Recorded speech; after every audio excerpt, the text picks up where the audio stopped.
ಮೂತ್ರಕೋಶದ ಕ್ಯಾನ್ಸರ್ ಅನ್ನು ಹಲವು ಹಂತಗಳಲ್ಲಿ ವಿಭಾಗಿಸಬಹುದು. ಪ್ರತಿ ಹಂತವು ಚಿಕಿತ್ಸೆಯ ಅನುಸಂಧಾನ ಮತ್ತು ಮುನ್ಸೂಚನೆಯನ್ನು ಪ್ರಭಾವಗೊಳಿಸುತ್ತದೆ.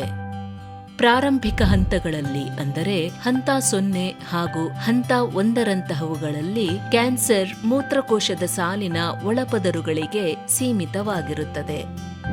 ಕ್ಯಾನ್ಸರ್ ಹಂತ 2 ಮತ್ತು ಹಂತ 3ಕ್ಕೆ ಮುಂದುವರಿಯುತ್ತಿದ್ದಂತೆಯೇ ಇದು ಮಾಂಸಖಂಡದ ಪದರು ಅಥವಾ ಸುತ್ತಮುತ್ತಲಿನ ಕೋಶಗಳನ್ನು ಭೇದಿಸಿ ಅಧಿಕ ಆಕ್ರಮಣಕಾರಿ ಚಿಕಿತ್ಸೆಗಳನ್ನು ಬೇಕಾಗಿಸಬಹುದು.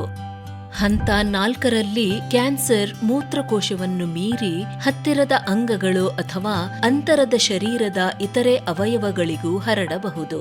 ಇದು ಸಮಗ್ರ ಚಿಕಿತ್ಸೆಯ ತಂತ್ರಗಳನ್ನು ಬೇಡಬಹುದು. ಕ್ಯಾನ್ಸರ್ನ ಗುಣಲಕ್ಷಣಗಳು ಮತ್ತು ನಿರ್ದಿಷ್ಟ ಹಂತಕ್ಕೆ ತಕ್ಕಂತೆ ಚಿಕಿತ್ಸೆಯ ಅನುಸಂಧಾನವು ಶಸ್ತ್ರಚಿಕಿತ್ಸೆ, ಕೀಮೋಥೆರಪಿ, ಇಮ್ಯುನೋಥೆರಪಿ ಹಾಗೂ ರೇಡಿಯೇಷನ್ ಥೆರಪಿ ಒಳಗೊಂಡಂತೆಯೇ ಮಾರ್ಪಾಡಾಗಬಹುದು. ಹಂತಗಳ ತಿಳುವಳಿಕೆಯು ರೋಗಿಗಳು ಮತ್ತು ಆರೋಗ್ಯಾರೈಕೆ ನೀಡುವವರಿಗೆ ಮೂತ್ರಕೋಶದ ಕ್ಯಾನ್ಸರ್ ಅನ್ನು ಪರಿಣಾಮಕಾರಿಯಾಗಿ ನಿರ್ವಹಿಸುವಲ್ಲಿ ಅರಿವಿನ ನಿರ್ಧಾರಗಳನ್ನು ತೆಗೆದುಕೊಳ್ಳುವುದಕ್ಕೆ ಶಕ್ತರನ್ನಾಗಿಸುತ್ತದೆ.